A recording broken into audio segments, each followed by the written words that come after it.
있습니다. 어떻게 보면 그 증거로 제가 이 자리에 있는 것입니다.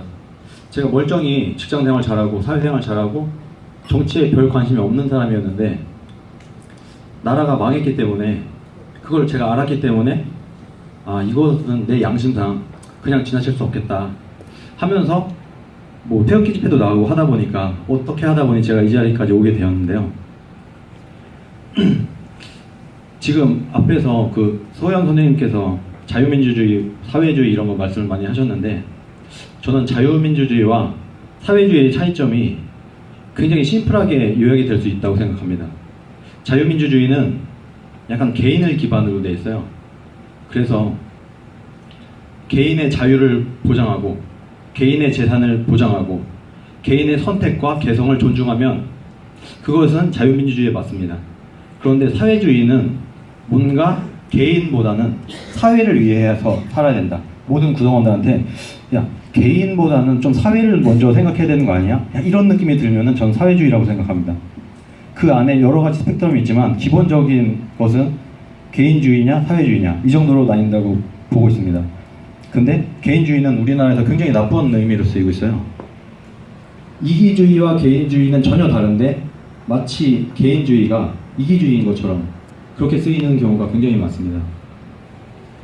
그러면서 좌파 사회주의자들은 부자의 돈을 빼앗는 것을 당연하게 생각하죠. 왜냐하면 사회가 더 좋으니까. 소수의 부자들은 개인으로 쪼개져 있지만 그 외에 그 돈을 타서 쓰는 사람들은 굉장히 사회적으로 많기 때문에 이것을 정당하다고 봅니다. 근데 이것이 정당하다고 하면 사실 우리가 다들 알고 있는 왕따 문제 같은 경우 굉장히 심각한데 왕따는 옳은 것이 아니거든요. 근데 이 왕따 문제가 합리성을 지닌 것처럼 착각을 하게 될 수가 있어요. 왜냐하면 다수가 원하니까. 어느 반에 한 아이가 왕따를 당하면 다수의 어떻게 보면 민주주의적인 방식으로 그 사람을 왕따시키는 거거든요. 이거는 올바른 일은 아니죠. 그래서 사회주의, 뭐 다수가 원하는 거, 다수가 원한다고 옳은 일은 아닙니다. 옳은 일을 해야 옳은 일이지 잘못된 일을 다수가 주장한다고 옳은 일이라고 하는 것은 약간 언어 도단이죠. 지금 우리나라는 누가 뭐래도 사회주의로 가고 있습니다. 그 앞에 뭐 말씀을 다 하셨지만 문재인 정부에 제가 볼 때 100%가 다 반드시 망할 것이고 잘 될 수가 없는, 역사적으로 이미 다 증명이 됐습니다. 지금 사회주의로 해서 성공한 사례가 단 한 건이 없어요. 그게 안 되게 돼 있는 거죠. 왜냐면 개인의 욕심이 있기 때문에.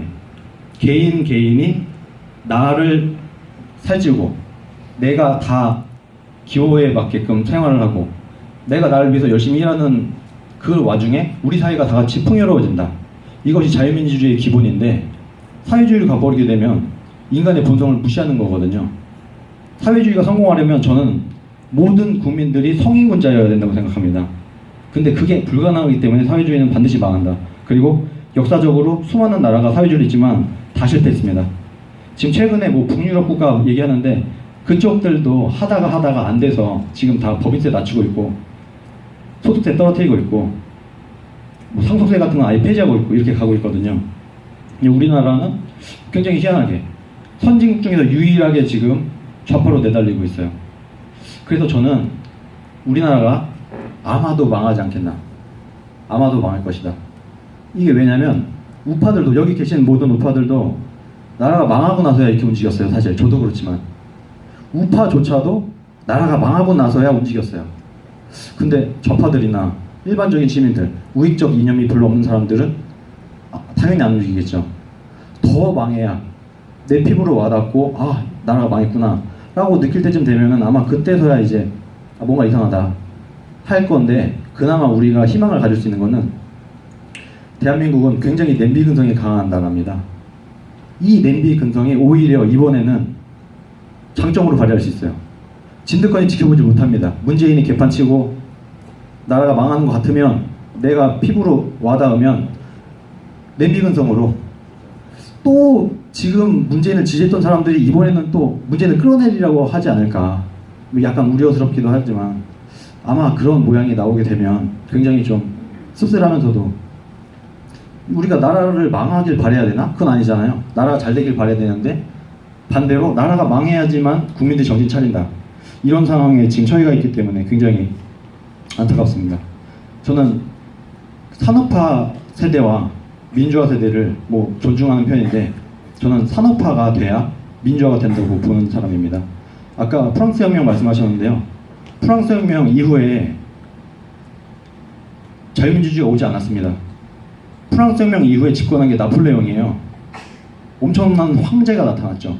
그러니까 민주주의나 민주화는 뭔가 뭐 시위를 하고 이런 거에서 오는 게 아니라 산업화가 끝나서 중산층이 폭발하게 되면 그 중산층이 먹고 살만해지는 사람들이 와서 민주주의를 만들어내는 것이지 뭐 시위를 한다거나 뭐 민주화 세력들이 뭐 하고 이런 거로 절대 생기지 않는다고 생각합니다. 그런 사례가 있질 않아요. 근데 우리나라는 마치 자기들이 민주화를 한 것처럼 저는 단언컨대 산업화 세대가 민주화를 이끌어냈다고 단언합니다. 그래서 이승만 대통령이 자유민주주의 국가로 우리나라의 자유민주주의가 뭔지 모르는 사람이 아무도 거의 없던 시절에 유일하게 천재 같은 사람이 나타나서 자유민주주의 국가로 나라를 세웠고 그 기반에 자유민주주의와 시장경제 이념 위에 박정희 대통령이라는 어떻게 보면 부국강병의 영웅이 나타나서 엄청나게 내달려줬죠. 그렇기 때문에 우리나라가 잘 살게 되었고 잘 살게 된 그 사람들의 수준이 올라와줘서 사람들이 열심히 공부하고 열심히 일하고 근검절약하고 하다 보니까 먹고 살만해지니까 민주화가 오는 거다. 저는 이렇게 봅니다. 지금 소말리아 같은 나라에 선진국 국회의원들과 대통령을 보낸다 한들 민주주의 되겠습니까? 안 됩니다. 국민 수준이 올라와줘야 민주주의가 되는 것이지 그리고 먹고 살만해야 되는 것이지 배고파 죽겠는데 무슨 민주주의 합니까? 안 되는 겁니다. 지금 대한민국의 가장 큰 문제는 저는 정치 세력이라고 보지 않습니다. 문재인이 문제다? 민주당이 문제다? 아닙니다. 문재인을 뽑은 국민들이 문제죠. 그래서 지금 잘 봐야 되는 게 문재인만 끌어내린다고 이게 해결이 안 됩니다. 그래서 우리들이 여기 있는 모든 분들이 십시일반으로 노력을 해서 국민 정서를 좀 돌려놔야 된다. 국민 대다수의 트렌드, 특히 젊은 층 이런 부분을 공략을 해서 국민들 한 사람 한 사람에게 전달을 하던 뭐 데이터를 주던 해서 약간 깨우게 해야 되는데 저는 그래서 이번에 우파 쪽의 표가 그래도 50%는 안 되지만 꽤 갔다고 봅니다. 예를 들어서 한 25%라고 치면 이번에 우파에 투표를 한 사람들이 한 사람이 한 명씩만 더 우리 편을 끌어당기면 50%가 넘어가겠죠. 그럼 다시 자유민주주의 국가가 되는 겁니다. 그래서 저는 개인적으로 이제 1인 1 좌파 우파 만들기 캠페인을 하면 어떤가 하고 생각을 합니다. 주변의 좌파분들한테 뭐 우파에게 나에게 할당된 양은 한 명이다 이렇게 생각하고 한 명을 계속 붙들고 늘어지고 설명하고 대화하다 보면 한 명은 사실 우파로 만들 수 있다고 보거든요. 아예 이제 좌파 뭐 진보 좌파라고 하는 빨갱이들 솔직히 이런 애들은 안 됩니다. 솔직히 나이 많이 드신 분들은 다행스럽게도 우파 분들이 많기 때문에 그런 부분은 천만다행이라고 생각하는데 아직 소프트한 머리의 젊은 사람들은 완벽하게 좌파에 빠지진 않았어요.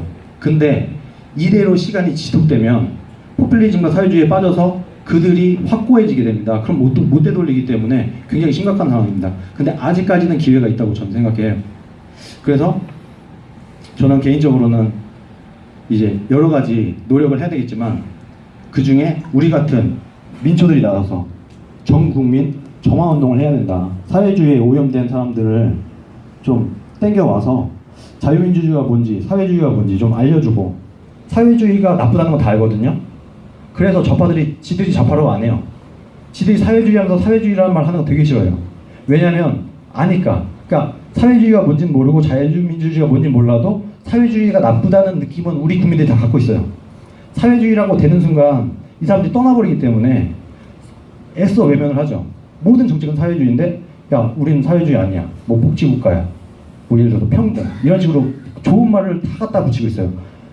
뭐 좌파 하면은 뭐 평등이다. 복지다. 뭐 부자한테 세금을 뺏어서 뭐 로빈후드처럼 가난한 사람들 나눠주는 것처럼 이런 모양새를 만들죠. 굉장히 착하고 선한 이미지입니다. 이 얘기를 우파들은 해주면 안 돼요. 저는 그렇게 생각합니다. 우파들이 똑같이 여기에 놀아나서 야 좌파는 평등을 생각하고 뭐 우파는 시장경제 이런 식으로 말해버리면 어떻게 보면 쟤네들이 더 아름다운 거예요. 우파들이 그 말을 굳이 똑같이 써줄 이유가 저는 없다고 봅니다. 그래서 우리들은 좀 더 똑똑하게 생각을 해서 판단을 해야 된다. 걔네들이 만든 용어를 우리가 같이 써줄 필요는 없다. 저는 그렇게 봅니다. 그래서 평등이란 얘기 하지 말고 그냥 사회주의다. 문재인이 하고 있는 건 지금 사회주의다. 왜? 개인보다 사회를 더 위하지 않냐. 근데 사회를 위하는 것이 선해 보이고 이타적이고 착해 보이지만 실제로 성공할 가능성이 없다. 왜냐하면 개인은 나를 먼저 위하기 때문에 이것이 잘 융화돼서 우리 사회가 다 같이 풍요로워지는 것이 자유민주주의이기 때문에 자유민주주의로 가야 된다. 사회주의는 안 된다. 이렇게 저는 말을 해야 된다고 생각합니다. 지금 저도 태극기 집회를 초창기부터 나간 편인데요. 태극기 집회를 한창 할 때 3월 1일 날 아마 이 자리에 많은 분들이 3월 1일 날 그 자리에 계셨을 걸로 믿습니다만 굉장히 많이 왔어요. 제가 볼 때 뭐 몇백만인이 이렇게 약간 뻥튀기도 했지만 아무리 적어도 한 그래도 50만 정도 놓은 것 같아요. 제가 그때 한 바퀴를 다 돌아봤는데 엄청나게 길었거든요. 저도 깜짝 놀랐어요. 태극기 집회를 거의 10번 넘게 나가 중에 압도적으로 많이 왔어요. 그래서 그날 제 나름대로 희망을 가졌습니다. 아, 이거 태극기 집회가 뭔가 일 하나 되겠구나. 근데 2, 3일 정도 후에 굉장히 안타까운 마음이 들었어요. 이렇게 무진장 많이 왔는데 언론에서 아무도 안 써줘요. 그리고 제 주변에 있는 사람들한테, 정치에 대해서 잘 모르는 사람들한테 물어보니까 아무도 몰라요. 50만 명이 왔다고 하는 사람들은 태극기 집회 나간 사람들 말고는 없는 거죠. 아, 이거 안 되는구나. 태극기 집회 백날 한들 이거 안 된다. 저는 태극기 집회는 좀 실패했다고 봅니다. 왜냐하면 태극기 집회가 성공하려면 우리 편 언론이 있어야 돼요. 태극기 집회에 나가지 않은 사람들은 모릅니다. 그래서 여기 아마 조원진 의원 모르는 사람 없을 거예요. 김진태 의원 모르는 사람도 없을 거예요. 근데 제 친구들 다 모릅니다. 무슨 말이냐면 태극기 집회 끼리끼리 보이기에는 굉장히 좀 있어 보이고 이렇게 유명해졌다고 생각하지만 실제 이제 주변에 있는 정치에 대해서 잘 모르는 사람들한테 들어가면은 다 몰라요. 그래서 아, 이거는 우리끼리 잔치였구나. 우파들끼리 모여서 서로 위로하고 뭐 파티하고 하는 거였지. 좌파들은 쳐다보지도 않고 언론들은 써주지도 않았다. 이거는 의미가 없다. 좀 심하게 말하면 의미가 없다라는 생각까지 들었습니다. 그래서 저는 그럼 우리가 가만히 있을 수는 없고 나라가 망한 걸 가만히 지켜보는 건 굉장히 마음 아픈 일입니다. 그럼 우리가 뭘 할 수 있을까? 우리가 뭘 하면 그나마 좀 뭔가 먹힐까? 제가 그래서 생각한 것이 인터넷 댓글입니다. 그래서 저는 제가 나름대로 그 이름을 친 게 애국 댓글 부대의 인터넷 정화활동이라고 제가 나름 슬로건을 만들어 봤는데요. 애국 시민들이 태극기 집회에 50만 명이 왔었잖아요. 근데 태극기 집회에 왔었던 사람을 카운트 해봤을 때 아무리 적어도 전 100만 명은 왔다고 생각하거든요. 100만 명이 하루에 10개의 댓글을 달고 100개의 추천 반대를 누르게 되면 하루에 1000만 개의 댓글과 1억 개의 추천이 눌리게 됩니다. 이 수치는 어느 정도냐면 인터넷 메인 포털인 네이버의 사이트, 네이버 메인의 뉴스 기사를 우리가 접수한다는 얘기가 됩니다. 이 정도 수치면요, 접수합니다. 그래서 저는 지금 우리가 집에서 가만히 있을 때 할 수 있는 유일한 애국 활동은 뭐 다른 아이디어가 있을 수 있는데 제가 생각하기에는 인터넷 포털 네이버 메인에 있는 기사에 클릭을 해서 들어가서 댓글을 달고 추천 반대를 하는 것이다. 이렇게 해서 여론을 좀 바꿔야 된다. 인터넷 여론을 바꿔야 된다. 지금 제가 우파들 만나보면 무슨 말씀을 하시냐면 야, 나는 네이버나 다음 그 뉴스 보기도 싫어. 하면 맨 좌파들이 다 먹었는데 그거 뭐하러 봐? 이렇게 하시거든요. 근데 그렇게 하면 누가 가장 좋아할까요? 좌파들입니다. 우파들이 딱 싹 빠지고 난 다음에 좌파들끼리만 남았거든요. 그 자리에. 지금 네이버랑 다음에 가보면 우파들이 다들 빠져나갔으니 좌파들 더 좌파판. 뉴스도 다 좌익적인 뉴스. 댓글도 다 좌익적인 뉴스로 도배가 돼 있어요. 우파들이 다 빠져나갔으니까 당연한 거죠. 그래서 저는 보기 싫고 뭐 싸우기도 싫고 하겠지만 그럼에도 불구하고 전쟁터에서 우리가 피할 수는 없다. 인터넷 전쟁터는 저는 네이버 메인에 있는 기사라고 생각합니다. 여기에 가서 다들 댓글을 달고 하루에 10개든 20개든 댓글을 달고 추천 반대를 하면 반드시 유의미한 결과가 나온다고 저는 생각합니다. 지금 태극기 집회에 한 인원이 붙으면 동시간대 10,000명, 20,000명만 붙어도 50대 50은 돼요. 좌파들이 엄청난 숫자가 되지 않습니다. 지금 좌파들이라고 생각하는 사람들이 인터넷에 댓글을 그렇게 많이 쓰지 않아요. 댓글 부대나 흔히 말하는 달빛 기사다 이런 애들이 좀 열심히 써서 그렇지 이런 애들 숫자 그렇게 많지 않거든요. 그래서 우리 뭐 어르신들 많으시잖아. 태극기 부대. 예를 들어서 은퇴하신 어르신 분들이 뭐 자발적 댓글 부대, 자발적 애국 댓글 부대가 돼서 컴퓨터 앞에 앉아서 하루에 뭐 1시간, 2시간 댓글 쓴다. 추천받는데 한다. 뒤집힙니다. 단언컨대 뒤집힙니다. 인터넷 여론 뒤집을 수 있고 기자들이 인터넷 신문사 기자들이 인터넷 여론을 봐요. 만약에 우파적인 기사를 썼는데 거기에 좌파들이 다 달라붙어서 욕을 하면 아 뜨거라 하고 다시는 우익적인 내용을 쓰기가 어려워집니다. 근데 이게 어느 정도 맞춰주면 쓸 수 있는 거죠. 아 이것도 먹히는구나. 걔네들이 돈 버는 방법은 트래픽이거든요. 많이만 보고 활성화만 되면 장땡이에요. 걔네들은 지금. 그래서 이때 붙어줄 때 그 기자들을 압박할 수 있는 방법, 그리고 걔네들이 더 돈을 벌기 위해서는 야 우파적인 얘기를 해도 이제 돈이 좀 벌리네, 우파들도 많이 와서 보내, 이렇게 돼야 우파적인 기사를 올리는 것이고, 지금 좌파들이 다 도배해놨으니 우파적인 글을 쓰면 욕만 먹는데 뭐하러 그 기사를 쓰겠습니까? 이런 것도 다 생각을 해서 우리가 다 움직여야 된다고 저는 생각합니다. 그래서 애국 댓글 부대의 인터넷 정화운동, 이것에 모든 사람들이 동참해 주시기를 제가 간곡히 호소드리겠습니다. 감사합니다. 오늘날 일부이기는 하나 청년들이